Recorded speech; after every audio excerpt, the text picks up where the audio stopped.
welcome you on Matabeleland Nation. My name is Tulani wakwankala uhoyane isitsha esihle sokudlela amasi nenyama umnabase lona onabe kuhlokotha ngasi. Today we have Mr. Dube who will be sharing with us some very, very interesting and very important issues of national interest. We will be talking about historical sites and sacred sites, particularly around the place of Matopo. Mr. Dube, we welcome you on Matabeleland Broadcasting Corporation. Thank you very much. My name is Darlington Dube. I come from a village called Matabeleland in Matopo in Kulalti area. Ngingudubela imthendo inyamazana undesheni kamageme undukazi imchayindu ziyameka bamthithela bethi inyama yakhe iyadliwa kanti ayithini awusamukwayo unyamba iyadobazila labo abanikeza isibongo ukuthi ngonyamba iyadobazila ngoba basala belinde amanxiwa ababiro. Siyabonga kakhulu ukuba ingxenye yeMatabeleland Broadcasting Corporation. Okay, thanks very much, Mr. Dube. We know that area called Matopo, we know that it is a very, very special place in the life of a people of Matabeleland in many ways. Today, we'll be happy if you can share the knowledge you have about that place, starting with historical sites, particularly places like Umhlahlandlela and Tumbane. Maybe you can also touch on King MZILIKAZI. Thank you. As a resident of Matopo, I would like to honor our King MZILIKAZI, the founder of the Matabeleland Nation, as a Dube, but I'm not going to speak as a family member. I will speak as a resident of Matopo, which recognizes King and the work he did in terms of gathering the people together of different ethnic groups and cultures to build a one nation, which was a diverse nation of the Ndebelers, which include a lot of people within Matabeleland spectrum. Umhlahlandlela is a place which is in Matopo along the old Wanda Road, which is around 20 kilometers outside the current city, Bulawayo. Umhlahlandlela is where there is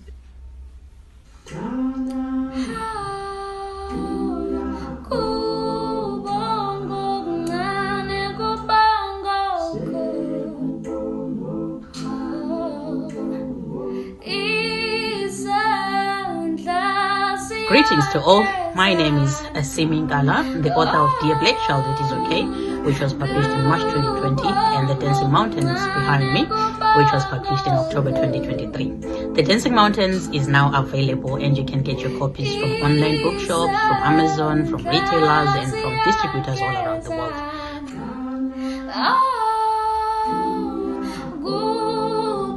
I'd like to thank you all so much for your continued love and support. It is much appreciated. Thank you.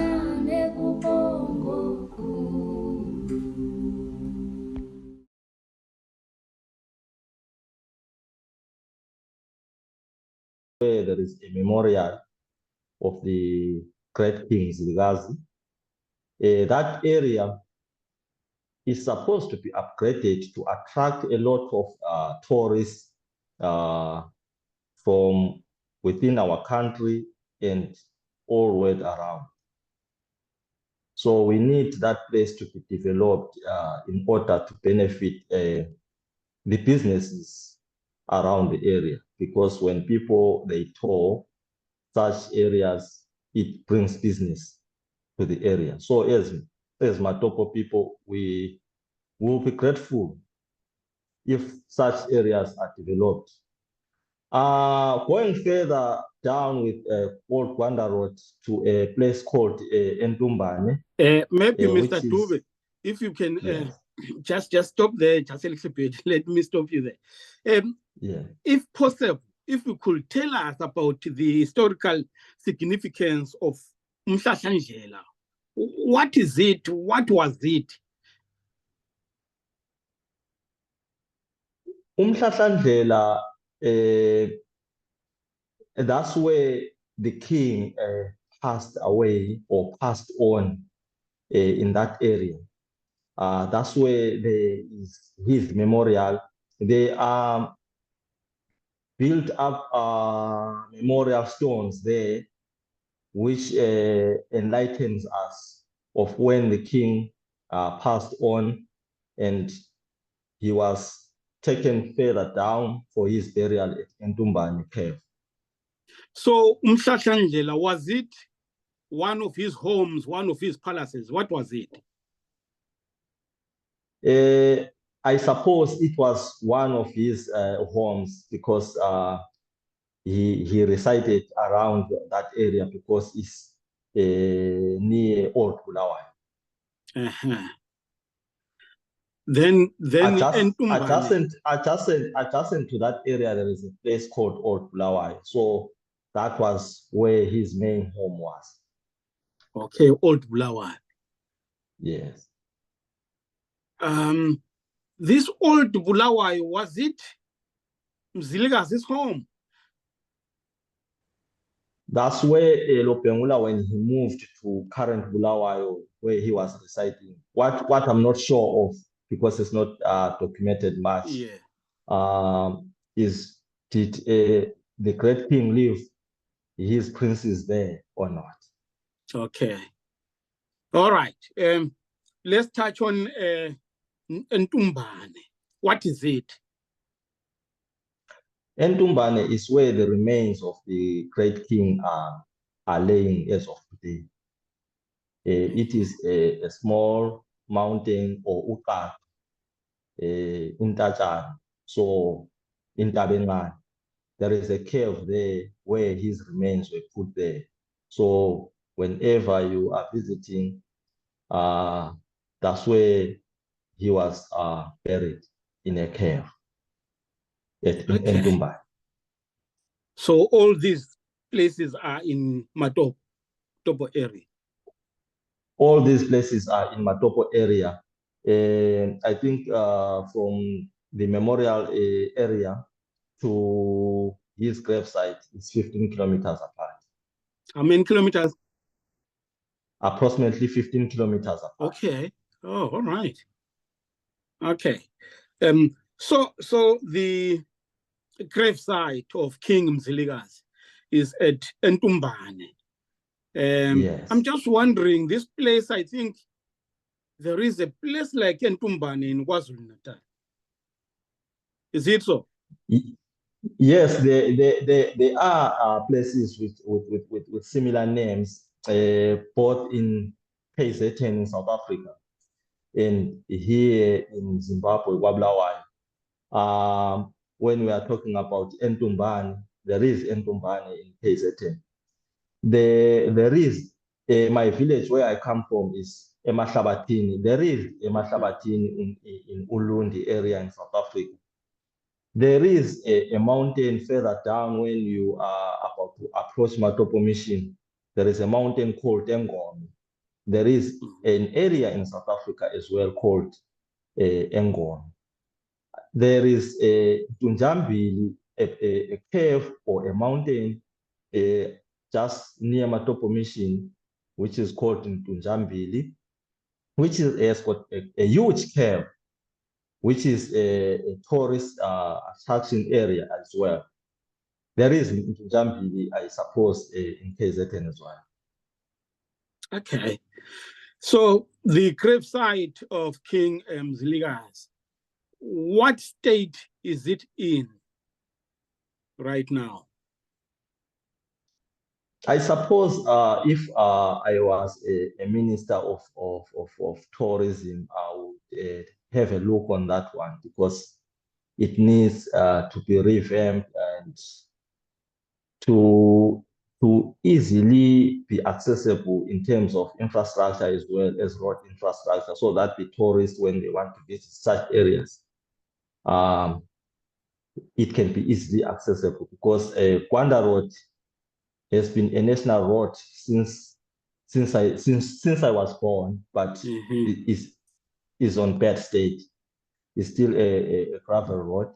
Sometimes it needs a lot of maintenance. Probably if we are to speak in modern times, it needs to be tarred, because those are the areas with great significance in the history of our people. Yeah. Okay. Going forward,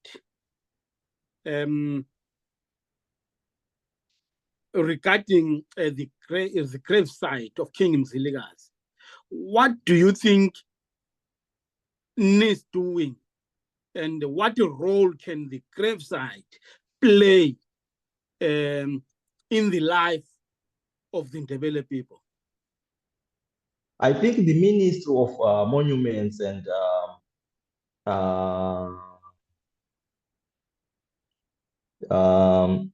what do we call them? The Ministry of Monuments must make a museum in that area, which will entail the lives of Ndebele people and the people who lived with the Ndebele people and the surrounding areas. When talking about the museum, it will give a documented history by the people, not history by the people who were not part and parcel of that nation. I think the ones who are living in that area, they are the better people to tell their own history, not the history to be told by people who were not the inhabitants of that area.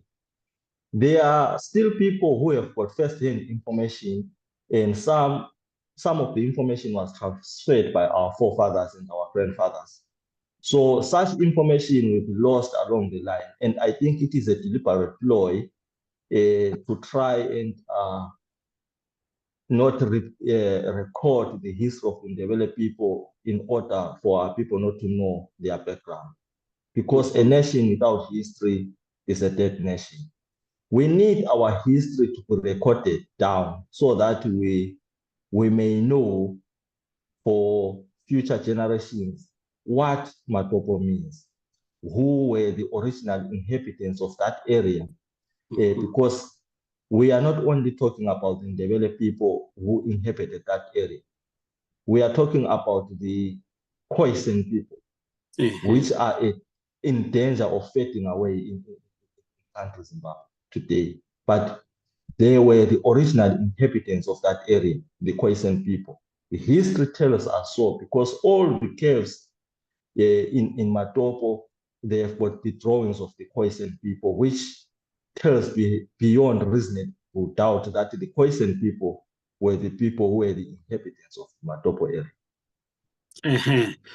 Yeah. Now we have mentioned the Khoisan people as the original inhabitants of that area. Who were other ethnic groups that maybe we know of who were in those surrounding areas? My grandfather passed away last year, but one, at 104 years. Some of the historical events, I got them from him. He was talking about the Nubi people who were speaking the Nubi dialects, which was closer to the Kalanga dialects. But they were not Kalanga, they were Nubis. Babebizwa ngokuthi ngabenyubi bentaba. Abenyubi bentaba. People who inhabited in the mountains. They were the Nubis. Yeah. So such history is, to some people, might sound new, but it's something that is there we know that the people of Matopo, they were the newbies.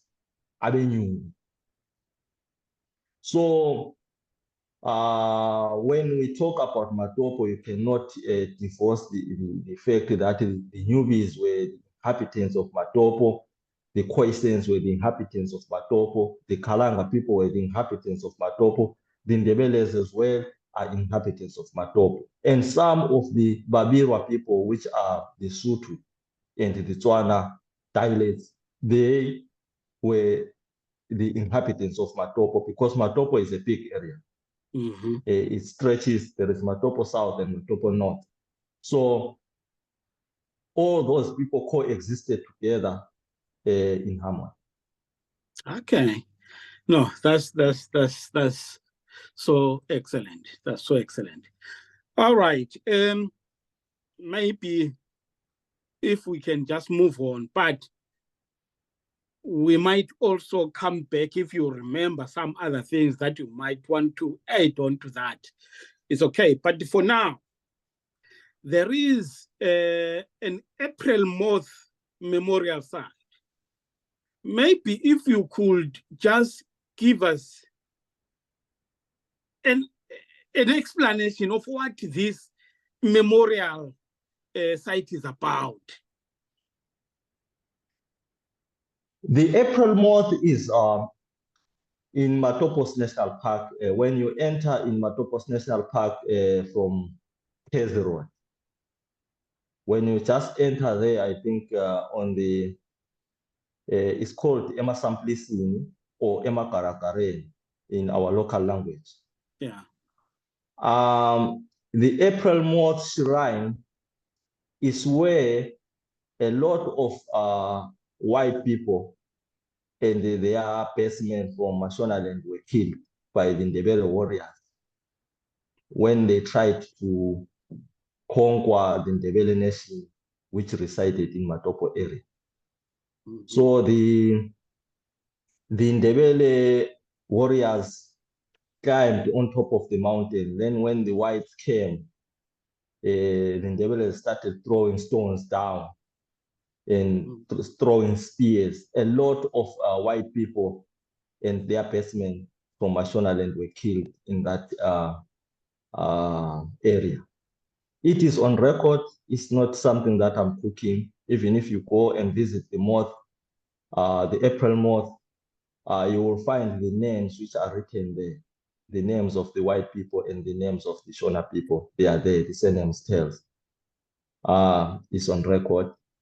I don't want to sound divisive, but history, when it's recorded, it entails what the true events of such. Yeah. So some people I know, when you talk like this, they will start to say, here to Ube Parks now. No, if people are to visit, they must just go to the April Moth, which happened from 1939 to 1945. It is on record that the Umvugela Wamandebele conquered the white settlers with their persmen from Mashona. Okay, so who was leading the Ndebeles at that time? The Ndebele Izindunas were the ones who were leading the battles, because by that time King MZILIKAZI was he had disappeared. King Lopengula. Yes. Okay, all right.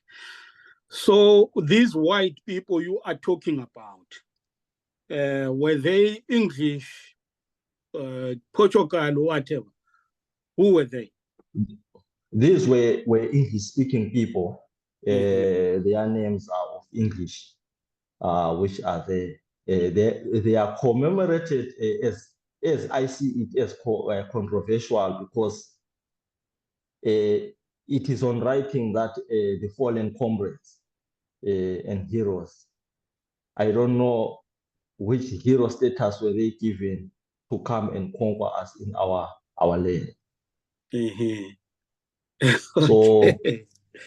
So those are the things that, because a lot of people, when they come, it is written there that when you come to the April Moth, you cannot talk but your actions in silence will speak volumes for the people who fought to discover an area which was already having people. How can you discover Matabeleland where at least were there? Okay, hayi. Kuyezwakala. Maybe masingamuva siye kumlamlankunzi. Ne-memorial site yakhe. Cecil John Rhodes. What do we know of him? What is the memorial site? Yeah. Cecil John Rhodes is a man of many talents in terms of conquering Africa. He's a well-known person worldwide. Some they call him a mining magnate. Some they call him a businessman. We call him a colonizer. A colonizer. That's what he was. Yeah. But there are a lot of theories that I heard about him when he was in Matopo. Cecil John Rhodes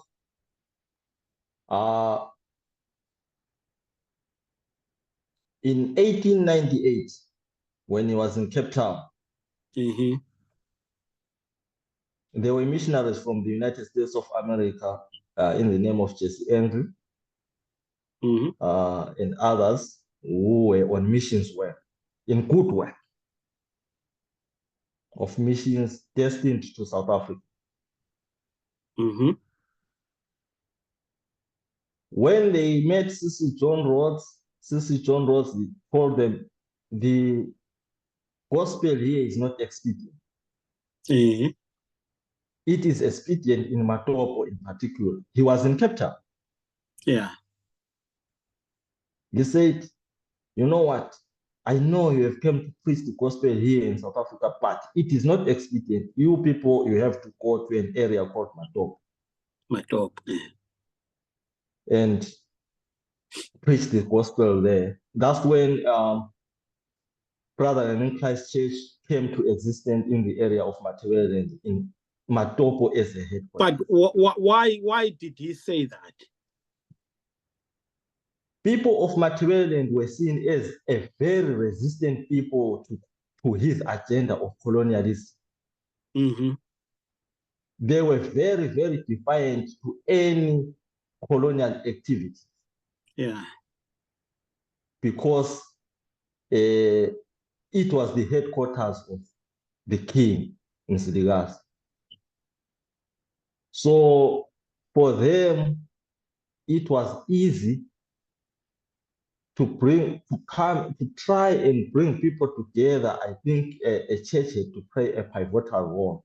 We thank him in other ways to bring the schools around our area, because most of the schools in that region were built by Brother in Christ Church. We thank them for that, because in each and every history, we must say there are good things and there are bad things as well. So when you are a good storyteller, you have to tell both sides of the coin. Yeah. So that's what I'm going to do, because it will sound controversial to some people, but that will be fact. It is factual that the Brother in Christ Church came to existence because of the directive by Cecil John Rhodes. Yeah. So that if there are people who are in dispute, they must go and read the church history of Brother in Christ Church is there on the website. They will find it. They were delegated from Cape Town. They were told that they must go to Solus Mission, which is a Seventh-day Adventist church. They will be given the izinqola and cows to pull their wagons to Matopo.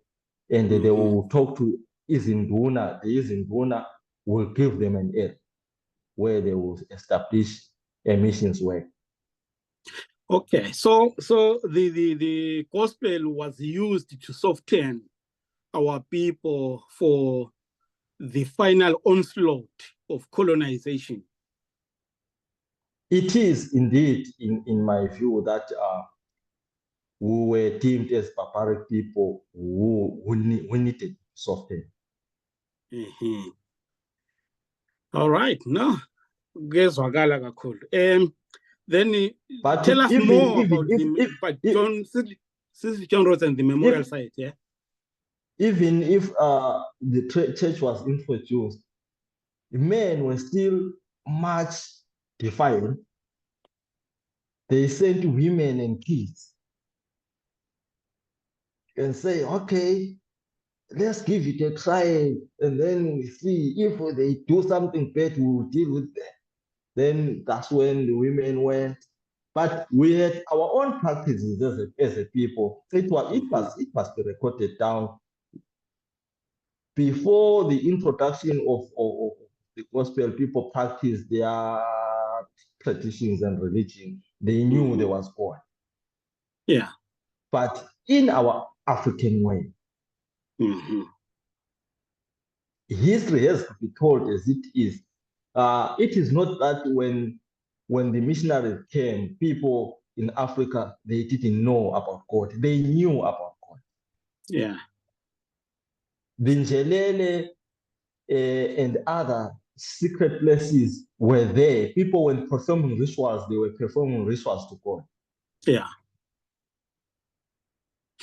Well, it may sound that we're not civilized, but it is what we believe as Africans. So going further about Cecil John Rhodes, we have got another monument or a place where it's called Lahlamkhonto in the village of Gulati area in Matabeleland. But you didn't tell us where the memorial site is for Cecil John Rhodes. I'm going there. Oh, okay. All right.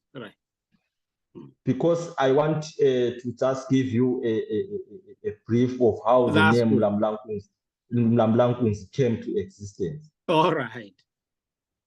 When there was a Fisi bakery in Lahlamkhonto in Matabeleland, where a lot of German people were killed, and there are mass graves there. I think the Minister of Monuments must visit that area as well, and it must be recorded in the history books, because there are mass graves of German people in Edwalene Limnyama in the area of Tokwe in Matabeleland area. So where a lot of Germans were killed and buried in mass grave in FEC battle with the Ndebele warriors. So that's when Sister John Rhodes met with these Indunas and say, no, now, since your king is nowhere to be found, we are to live together. We are not going to fight against each other. We don't want any bloodshed. So arms down. Then they called him Mlamlankunzi by then, because there were talks between the Izindunas and him, Cecil John Rhodes, that no white people will ever attack them anymore. But it was for a temporal basis. Yeah. So that's when he is known as Mlamlankunzi in our area, Cecil John Rhodes. Right from the April Month area, which is in Matopo National Park. When you go further, maybe 8 kilometers from the mouth, there is a grave of Cecil John Rhodes on top of the mountain. He drilled a stone. That's where his remains are today. So it is a famous monument where a lot of people around the world, they visit. Cecil John Rhodes site. It is on top of the mountain. When you climb on top of the mountain, you could easily see, because it's on the summit, You could easily see the surroundings of the national park, which will attract a lot of marvels which God created within Matopo area. So I'm just wondering, because we know that Cecil John Rhodes had a very stronghold in South Africa. Of course, we know that what we call Zimbabwe now was once a Rhodesia, which was named after Cecil John Rhodes. But why did he in particular choose Matopo Hills to be his final place or his final resting place? In the history of the settlers, there are two army regiments or commanders who conquered Britain in Africa. The first one was Chaga from KZN. Okay. In the Impia Sesandwan. Mm-hmm. And the second one was the Ndebeles. Yeah. They were not just colonized, especially the Ndebeles, they fought a fierce battle with the whites. Yeah. So I think for him to be buried amongst his enemies, it was a symbol of victory. Oh, victory. I will assume so. Mm-hmm. Some will bring it diplomatically that he liked the area. But to be buried amongst your enemies and put a shrine, it is a sign of victory that he conquered us. Yeah. Because I don't see its significance as why would he, because since John Rhodes, he tried by all means that the Ndebele monarchs did not exist at all, because even the children of MZILIKAZI and the grandchildren were taken to Cape Town. Yeah. To be schooled in Cape Town, some were taken to overseas, so that there will be no one to resuscitate the kingdom. Yeah. So his being buried in Matopos was a sign of victory that he was now the king. Okay. Yeah. As much as it is a painful truth to be told, but as an inhabitant of Matopo, I see it as so, because the relevance of Cecil John Rhodes being in Matopo, it shows that somewhere, somehow, his mission was accomplished and he had a home where he conquered. Yeah. Okay. So around Matopo there, are there any other people of importance who are buried there? Could it be soldiers or whatever? In that shrine? Around Matopo's hills, around there, yeah.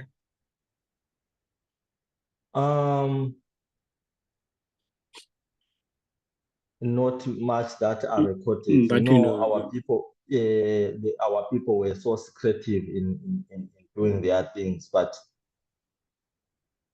most of our heroes which were buried where they are, especially where the are mass graves of those German soldiers. They are our Ndebele warriors as well who were buried there in those mass graves. Okay, all right. No, understandable. I know we have spoken about the historical size of great importance. And now if we can move on to the shrines of great importance as well, because as a nation, as we have said, we were a people who had a certain civilization, a certain knowledge of God, of which shrines, they represent that. Maybe if you could tell us about the shrines around the Matopos area, that is in Ndebele people or the people who were living around those areas that they had. When you go further down from when you are moving from Bulawayo along Matopos Road, there is a dam on your left, a dam. On your right-hand side, going further down, which is Matopos dam. Then there is a school on your right when you are going down, which is Rhodes Matopos Preparatory School. That was his home. That was Rhodes' home. Because there is a small museum there. Okay. And there is a room which is still existing where he used to put his horses, his main horse which he was riding. Okay. That was his home, Sister John Rhodes. All So right. that Rhodes Preparatory School was Rhodes School. Okay. And a lot of properties in that area, they were under Rhodes properties. Yeah. Like as I told you before we go to the monuments. Yeah, that's fine. Rhodes Matopos National Park, Sisi John Rhodes, he was a diplomatic man. If he saw that I cannot easily go through to these people, I would rather go diplomatic ways. Yeah. Even the existence of Rhodes Matopos National Park, he didn't just fence the area. He requested it from his indunas. Okay. That I want to do my farming here. I want to keep my cake here. But the cakes which I'm going to keep are not the same cakes that you keep. He brought the imchwaye, you know imchwaye. Yeah. Then they paid for him. Rhodes Matopos National Park. Okay. Since John Rhodes Matopos National Park, it has got its boundaries. The one which has been extended and which removed a lot of our people from their habitual homes, where homes were destroyed, people just shoved into trucks and taken to other areas like down Mapane, and then some were taken to infested areas of Emakuswini, where there is in Kauzan and stuff, which is not good for cattle production. It was done by the UDI government of Douglas Smith. Okay. Where a stretch of approximately 60 kilometers of area people were forcibly removed, which is the eastern wing of Matopos National Park. Okay. Those were the villagers' habitual areas. So for them to try and disorganize the people of Matabeleland or of Matopo, who were so much resistant to the settlers, the UDI of Douglas Smith had to come with a device to try and separate these people so that they cannot easily come together to resist. Yeah. So those are the historical events that unfolded in our area. Then going further to your question of the shrines that I know, the shrine of importance which is covering the whole of Matabeleland is the Injelele shrine. The Injelele shrine is a shrine where when there were things that were deemed to be dangerous or affecting the masses of our people in the region, the people responsible for Injelele, like the Wasanas, and some special people of traditional values, or who had a spiritual calling, will go to Njelele. Not anyone could just go to Njelele, but there were certain people within each and every region or district of Matabeleland will go to Njelele in a certain time. It was announced within, because the Izindunas were acting as currently as MPs. They were the ones which were reporting to the king. Remember that even if people, they will think that MZILIKAZI was just a ceremonial king. He wasn't a ceremonial king. MZILIKAZI was a commander-in-chief, which had regiments, army regiments, which were commanded by Izinduna. Those Izindunas were the ones which were reporting directly to him. So sometimes people, when they celebrate MZILIKAZI, they think he was just a ceremonial king. He was never a ceremonial king. He was a king with a full-fledged army, with the premiers, with the MPs, because if you look at the structure of MZILIKAZI as of modern politics,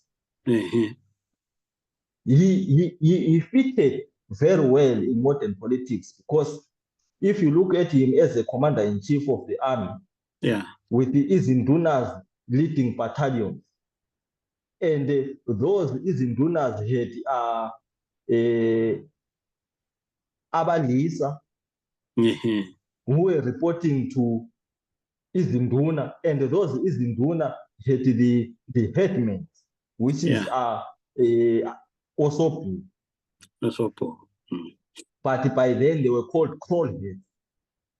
When you have got your own family, if we as a Dube family, we had our own Sopu who will monitor all the Dube family together and take a report to Umlisa.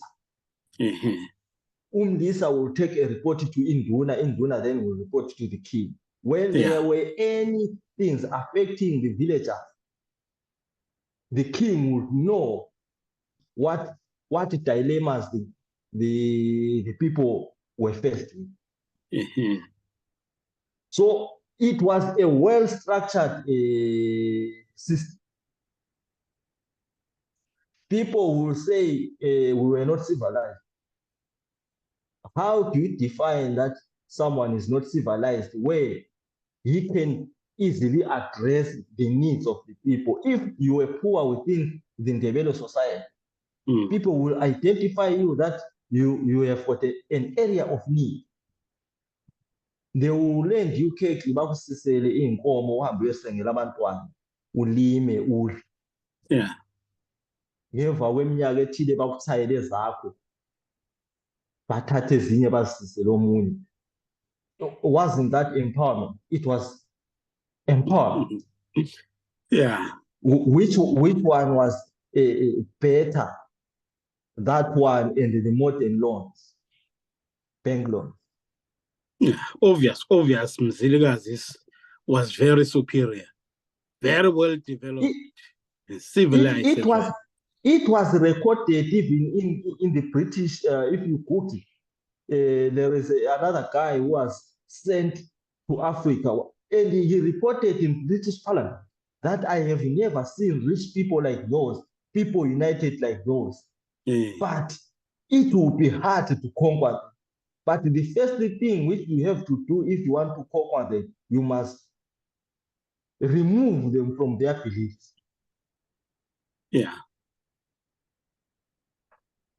Which is, I know uh, a lot of people who will be watching this conversation between me and you. They will find me as a controversial man, but the truth of the matter, no, I don't think so. I don't think so. yeah, Because you some are of the sharing people, knowledge, isn't it? yeah, because some of the people when they have been put into a certain corner, Yeah. they don't want to explore and see what is outside the box. But the truth of the matter is, we knew God before the seculars came, and we still believe there is a God. As I was speaking about the shrines, people will be called from being representatives will come from Tolochonkai, Plum Prilupane, Venda, Beach, Gwanda, Skodini, Tabazinduna, Matopo, Tunjelele. Rituals will be done. Whatever message will come out from the shrine, it will be delivered to the king, and the king will tell his indunas of what is expected of his subjects to do, as per the word from the shrine. Yeah. Then such rituals will be done. If there are diseases that are not known, consultations were done as well. So the Njelele shrine, was it for rainmaking or for other things as well, like diseases and the like? Njelele shrine was for rain and other calamities that faced the nation. Okay. Even if people were to go to war, they will send a delegation for strength from the shrine. Then the answer will be given there, what is expected of them. Then in terms of rainmaking, people will go to Njelele, then Njelele is a national shrine, a Matabeleland National Shrine. Yeah. Then when they come back to their respective districts, then those who went to represent people in Njelele will tell the villagers what to do. Like in Matopo, there is a place called Lushumbe. There is a mountain called Umseges. Okay. When they go to Njelele, after Njelele, people from both Emahlabatini, Silozwi, Shumbe, and Gwandaville will gather in a mountain called Umsegesa. Traditional beer will be brewed, and then they will go with their traditional drums to dance there and perform their rituals. In the presence of the Wasanas, those people who were responsible for rainmaking. Then after that, rains will come. Okay. So I know we are living in modern world whereby scientists will tell you, no, this is not working. But how do you explain a situation whereby people went to perform such rituals immediately after finishing the ceremony? It rains. Yeah. Was it a coincidence? Was it a coincidence? No, it can't be a coincidence. If that happens more than once, more than twice, more than 3 times, can't be a coincidence. Right. So there were a lot of ceremonies which were being conducted in our area. A lot of, because if there was no rain, they go to perform such ceremony, it starts raining.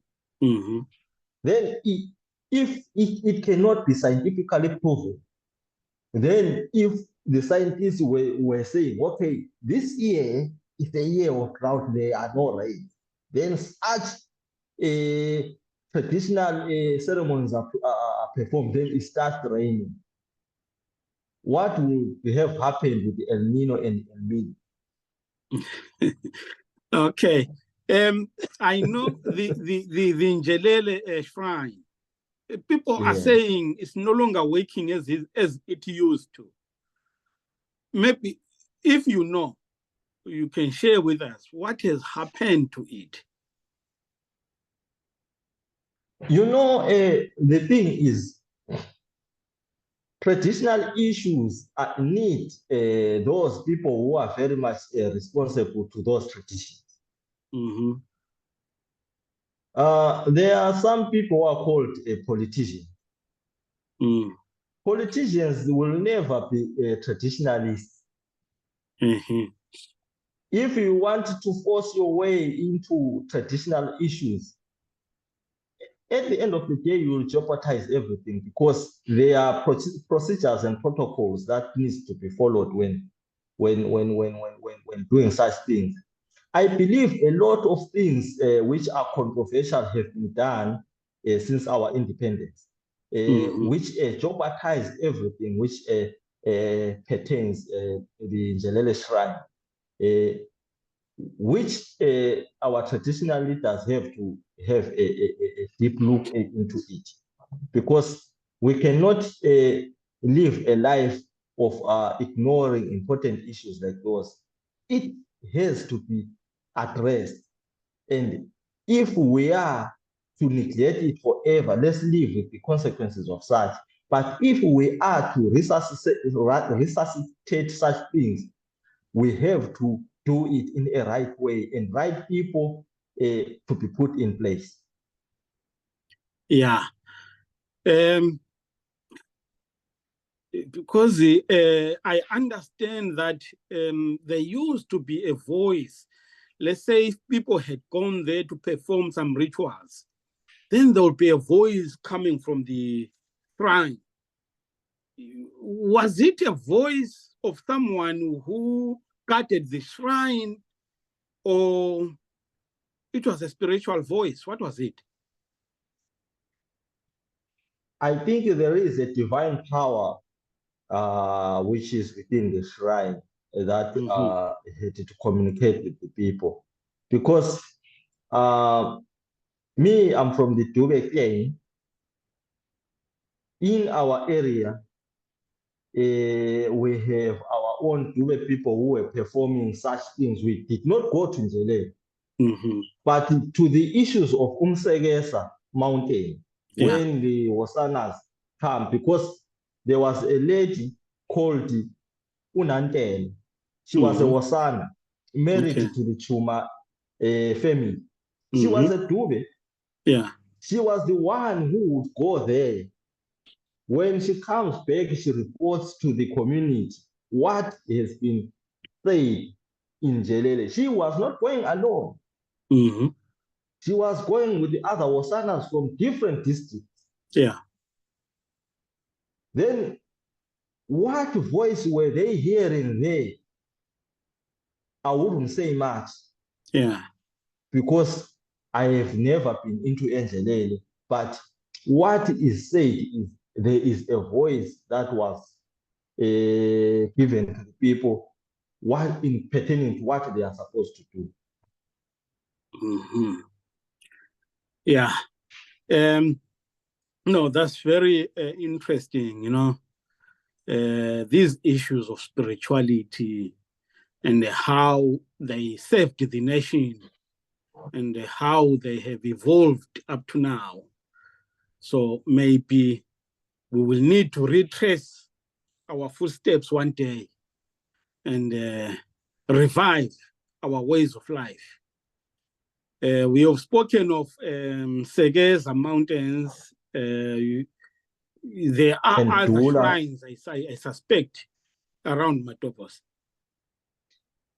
There is a Dula shrine as well, which is south of Matopo. I think it now falls under Scotini, but before it was Matopo area. Okay, yeah. Yeah, because Dula, I think, is around Slobin, is it? I think so. Yeah. So it's one of the shrines where there are rituals which are to be performed, which I know. So if those rituals were performed in that mountain, in Matopo, in Msegesa, and Njelele, we knew that all has been saved, then things will go well. So there are a lot of other traditional ceremonies which were performed, like Uwebulingoza. Uwebulingoza, it was a men and boys only ceremony, where people will take their noble carriers and dogs and go to the bush and the mountains. So their main objective was to search the whole area. It can be with either there is someone who strayed from somewhere and died in the bush. Okay.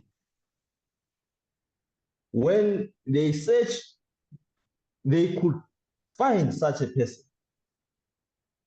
Or there are other incidents where maybe there are trees which were struck by lightning.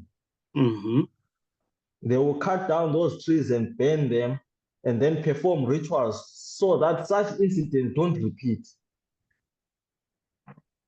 There are other people who perform witchcraft. They will tie a lot of things on trees, which is not, in modern terms, it's not nature friendly. They will pick all those things and then they dispose them. Like these days, there are these other churches, I will not name a church, but people, they perform their rituals. They start tying clothes on trees. They start doing a lot of sinister things, which they are not environment friendly. Yeah. You know, when you do bad to the environment, it returns bad things to you. Yeah, yeah. So I hear people talking about global warming, some talking about climate change. We practice measures to prevent such calamities way, way, way back before the international community even spoke about it. Because the ceremony of Uwebulingoza is an ancient ceremony, which was to deal with the environment and cleaning the area. If there are areas where we see that, okay, here there is a lot of erosion taking place, people will gather and throw stones in those stronger areas so that it cannot cause more damage to the environment. Those are the issues that our people practiced long time ago. So it is only that we didn't have money to have conferences of awareness about global warming and issues of climate change, but those were the issues that we were doing. It was educating younger boys transferred from their fathers and grandfathers so that it will carry on. No, from what you are telling me, it clearly shows that our people had that connectivity to nature. They nurtured nature, and the nature nurtured them.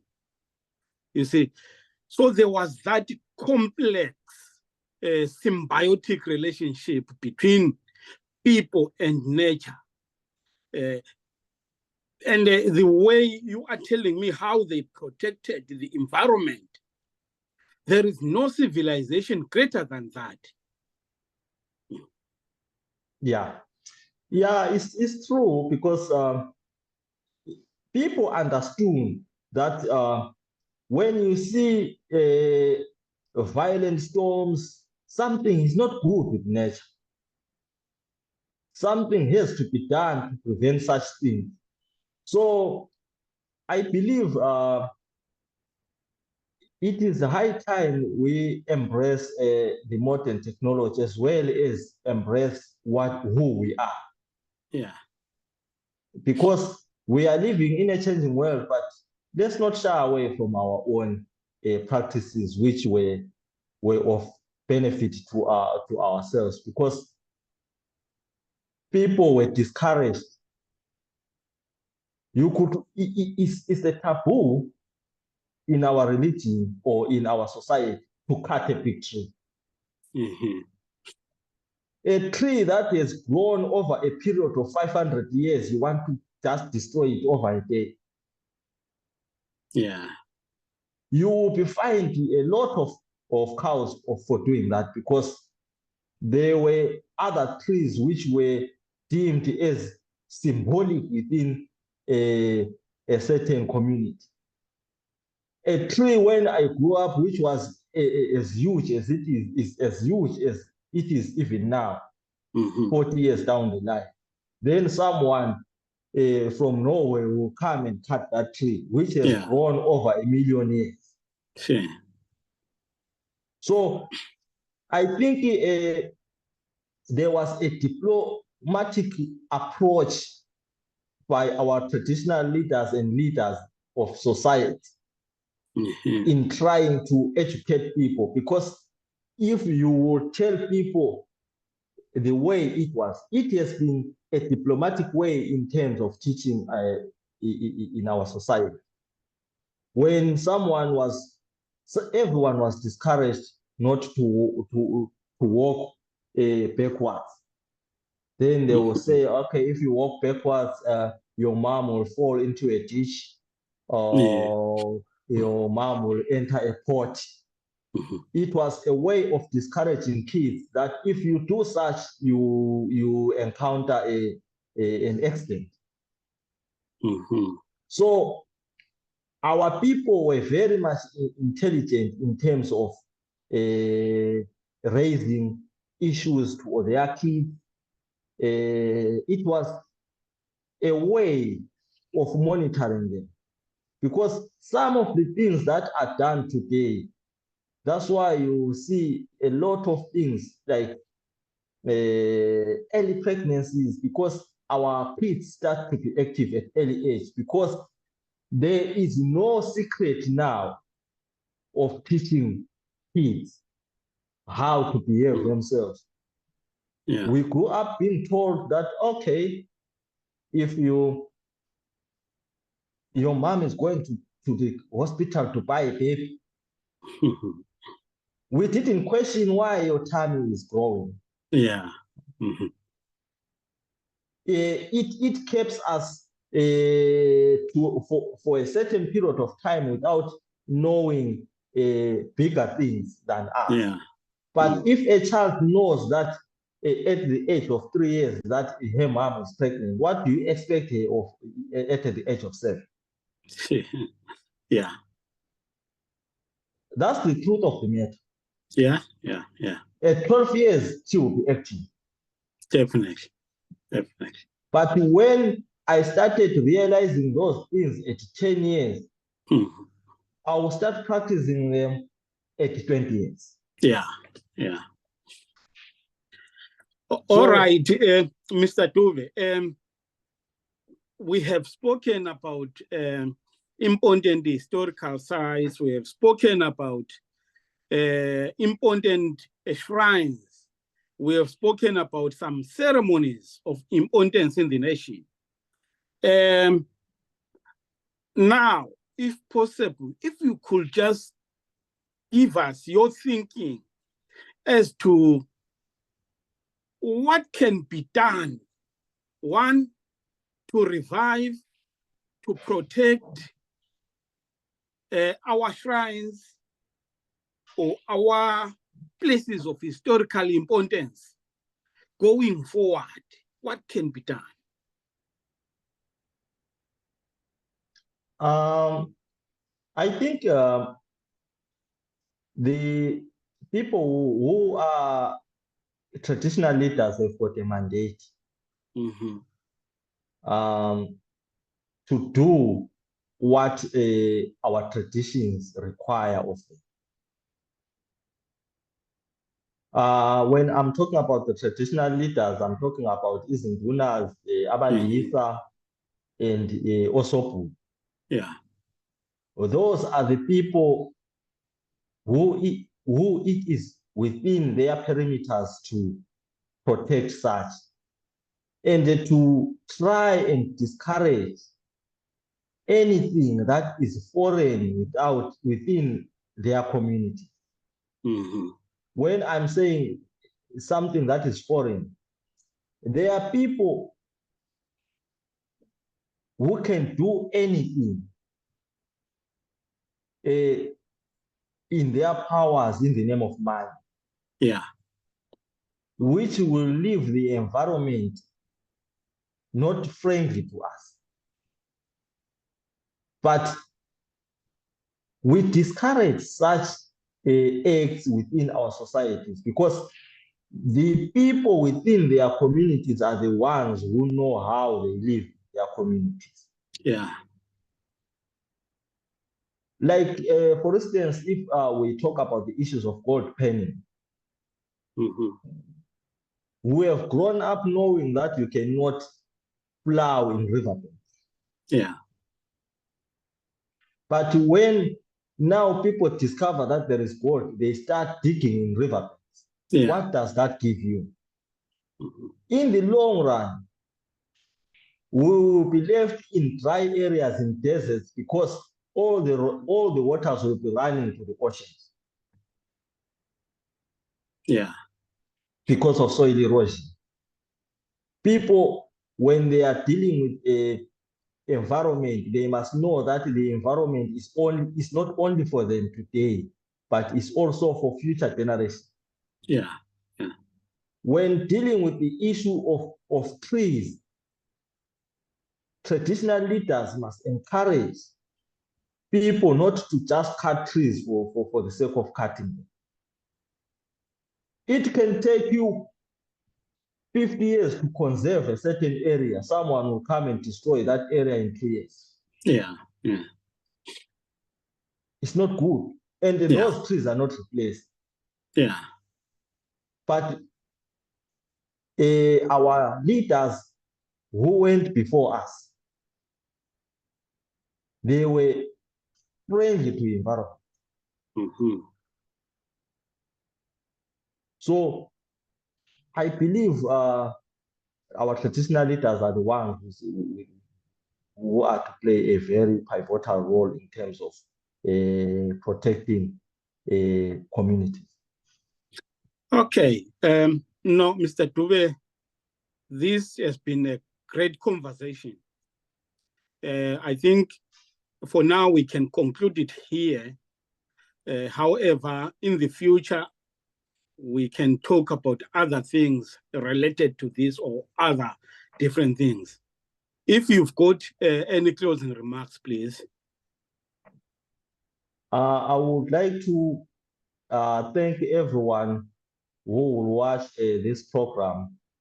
I'm open to be corrected where I might have missed some of the events, but the little that I know is the little that I shared with our people. We build each other through sharing information, and some with better information, they can contact Mr. Nkala to add more. We have to get these things recorded down so that our future generations will know who we are. In closing, I would rather say, siyakuqakathekisa ukubambana kwabantu bemaNdebeleni, kungakhethelekile mhlobo, ungumVenda, ungumSuthu, ungumTswana, ungumNdebele, ungumXhosa, ungumKhalanga, ungumNambiya, ungumTonga, ungumKhoisan, ungumLungu, umkhaladi ngishiwe iwani umshangana. We know that we have got close to 13 ethnic groups in Matabeleland, and we respect each and every ethnic group in our area. If you want to share your information pertaining the Xhosa people, the Changani people, you can contact Ubaba Unkala. He will definitely be glad to hear about your area. Ours is to promote our areas. We cannot promote the areas which we don't come from. I promote my Topo. I'm proud my Topo. Ngiyazigqaja ngokuba ngwaseMatopo. Ungangibiza ngalokho ufuna ukungibiza ngakho, kodwa-ke mina ngiyazindla. Ngiyavalelisa ngithi hayi liyahamba idubeni ngithenze inyamazana endoseni kaMagemegeme undukazi emshanduzi yameqa bamjikijela bethi inyama yakhe iyadliwa kanti ayithi baphuma phansi eMatopo emahholo inkomo zakhe hayi ziyaphuza phansi etohwe zisashiye kodwa zazaphuza phansi etohwana. Ngiyinkinga. Insizwa. Hayi asibonge Mthwakazi kaNdaba. Matabeleland Broadcasting Corporation sibonga uDube ngokusivakatshela namhlanje.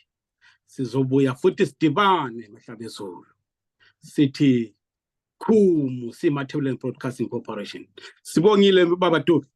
Izodibana futhi njalo.